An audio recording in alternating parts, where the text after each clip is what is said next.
On dit mieux vaut tard que jamais. La voilà enfin, cette troisième vidéo qui va clôturer cette petite série.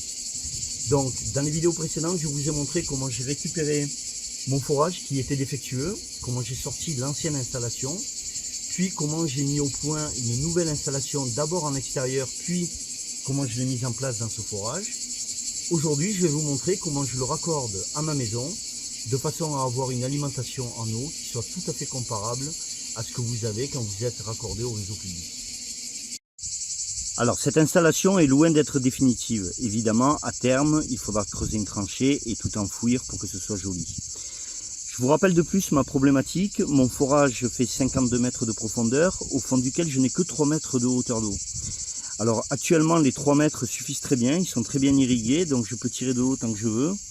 Mais j'ai quand même envie de me donner un petit peu de temps pour mieux connaître mon forage. Donc j'ai imaginé en fait cette solution. Vous voyez, le câble est enroulé autour d'un rondin de bois, ce qui fait qu'en tournant le rondin de bois, je peux régler très finement la profondeur d'immersion de ma pompe. Et ça me permet de voir s'il faut que je gratte quelques centimètres de profondeur ou pas. Bon, je vous rappelle ce qui arrive de la pompe. Alors, ce qui descend à la pompe, plus exactement, donc son câble d'alimentation, qui est un câble respectueux de l'environnement qui coûte une blinde. Ici, vous avez le câble du capteur de présence d'eau, donc qui permet d'éviter que la pompe se mette en marche s'il n'y a pas d'eau pour pouvoir la protéger et qu'elle ne tourne pas à vide. Et évidemment, en sortie, j'ai le Plymouth par lequel remonte l'eau. Je partage avec vous ce magnifique environnement dans lequel j'ai le bonheur de vivre, avec les cigales au-dessus de ma tête. C'est juste merveilleux. Je vais faire une vidéo autour du potager et surtout de la clôture électrique pour le protéger des sangliers. Et voilà donc l'installation à l'intérieur, dans une petite cave. Alors je ne vous surprendrai pas en vous disant que tout n'est pas définitif, évidemment, il faudra arranger tout ça. Et il y a tellement de choses à faire que je vais d'abord au fonctionnel. Alors très brièvement, vous reconnaîtrez ici le boîtier de contrôle de la pompe fixé contre le mur. L'élément magique qui est donc un surpresseur en rouge. C'est en fait une sorte de mini château d'eau dans lequel l'eau est stockée sous pression avant d'être distribuée à la maison. Puis, eh bien, on rentre dans une installation tout à fait classique avec les clarinettes et un chauffe-eau qui, lui, est définitivement fixé contre le mur avec des mèches chimiques. Alors, je vous donne un peu plus de détails. Ici, vous reconnaîtrez le câble d'alimentation de la pompe. En fait, vous ne le reconnaîtrez pas parce qu'à l'extérieur, il est bleu. J'ai dû faire un raccord pour le rallonger. Mais c'est le câble par lequel la pompe est alimentée en électricité. Ici, vous reconnaîtrez le tout petit câble qui va au capteur de présence d'eau. Et ici, le Plymouth par lequel la flotte arrive. Alors ici, vous devriez reconnaître le boîtier de contrôle que je vous ai présenté dans la deuxième vidéo. Donc on retrouve le câble d'alimentation de la pompe, le petit câble pour le capteur de présence d'eau, son condensateur que j'ai posé dessus, l'alimentation en 220 volts. Et dans la deuxième vidéo, je vous avais parlé d'un contact ici qui s'appelle télécommande, qui était shunté et qui maintenant prend tout son sens parce qu'en fait, ce contact est relié au baromètre du surpresseur. Et c'est donc bien le surpresseur qui commande le boîtier de contrôle de la pompe. Donc quand la pression tombe à 2 bars, le surpresseur commande au boîtier de contrôle de mettre en marche la pompe. L'eau arrive dans le surpresseur, la pression monte et quand elle arrive à 3 bars, le baromètre coupe tout et la pompe s'arrête. Et donc pour ce qui est du circuit d'eau, tout est logique, simple et cohérent. Le raccordement va à l'entrée du surpresseur. Le surpresseur se remplit d'eau. Son baromètre contrôle le boîtier de contrôle de la pompe, la met en marche et l'arrête pour s'assurer que dans le surpresseur, j'ai bien entre 2 et 3 bars de pression d'eau. Et en sortie, j'ai un tuyau qui est tout à fait comparable à ce que vous avez quand vous êtes en ville et que vous êtes connecté au réseau public. Donc à partir de là, l'installation est tout à fait classique. Donc dans mon cas, le tuyau arrive ici. Je suis raccordé à une première clarinette qui est donc ma clarinette d'eau froide. Donc de là, j'ai fait des sorties, une qui part à ma salle de bain, une qui part dans le jardin pour pouvoir faire mes tuyaux d'arrosage. Et évidemment, l'entrée du chauffe-eau. Donc le chauffe-eau me fait mon eau chaude. Et en sortie du chauffe-eau, j'ai ma clarinette d'eau chaude. Donc j'arrêterai ici la plomberie parce que c'est pas la vocation de cette vidéo.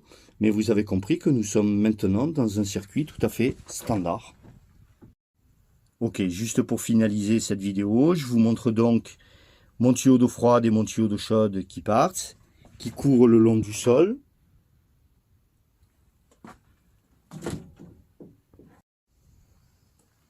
Et qui arrivent à une salle de bain très rudimentaire, très spartiate. Mais je dois vous avouer une chose, j'ai fait pas mal d'hôtels, des beaux hôtels, et j'ai eu beaucoup d'installations. Je n'ai jamais eu quelque part une douche de cette qualité. En fait, je pense qu'il n'y a pas qu'un problème de pression, il y a aussi une question de débit. Et je suppose qu'ici, j'ai un excellent débit et une excellente pression. Je vous promets, cette douche est juste dingue, on a l'impression de passer sous une chute d'eau. Je vous fais une démo, j'espère que ça va pas être trop long en vidéo. Donc là, j'ai ouvert le robinet d'eau froide à fond dans ma douche. On voit la pression qui est en train de baisser.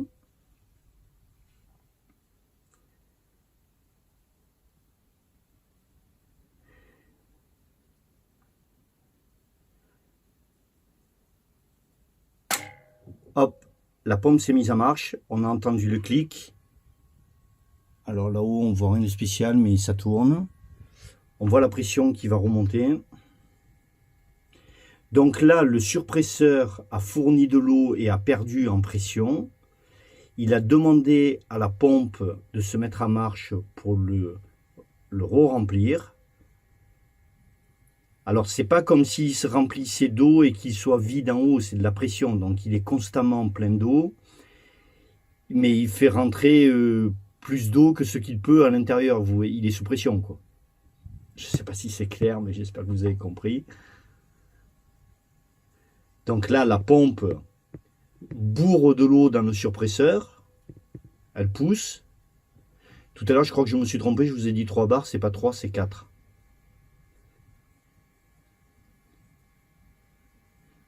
Alors le robinet d'eau est toujours en train de tourner, j'aurais pu le couper mais il faudrait que je coupe la vidéo.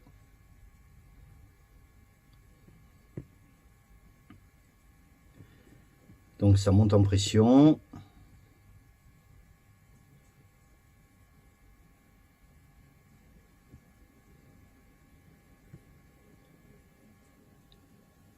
Et vous l'aurez compris, quand on va arriver à 4, la pompe va s'arrêter.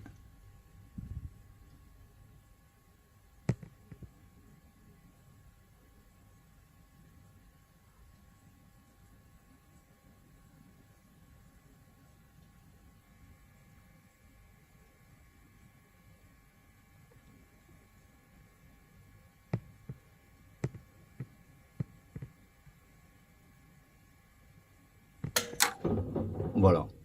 Donc à partir de maintenant, l'eau est fournie par le surpresseur. La pression va redescendre doucement. On la voit déjà en train de chuter. Et donc la pompe, pendant que vous prenez une douche, en fait, la pompe va peut-être se déclencher une fois ou deux, je suppose. J'en suis pas bien sûr. Je vous laisse vous faire une idée. Bon, mon installation est en place maintenant depuis 4 ou 5 mois. Je m'en sers tous les jours, elle fonctionne très bien. Hein, donc aucun problème ni de surchauffe, ni de pompe, ni quoi que ce soit. Ça marche vraiment très bien. Cette troisième vidéo va clôturer cette petite série.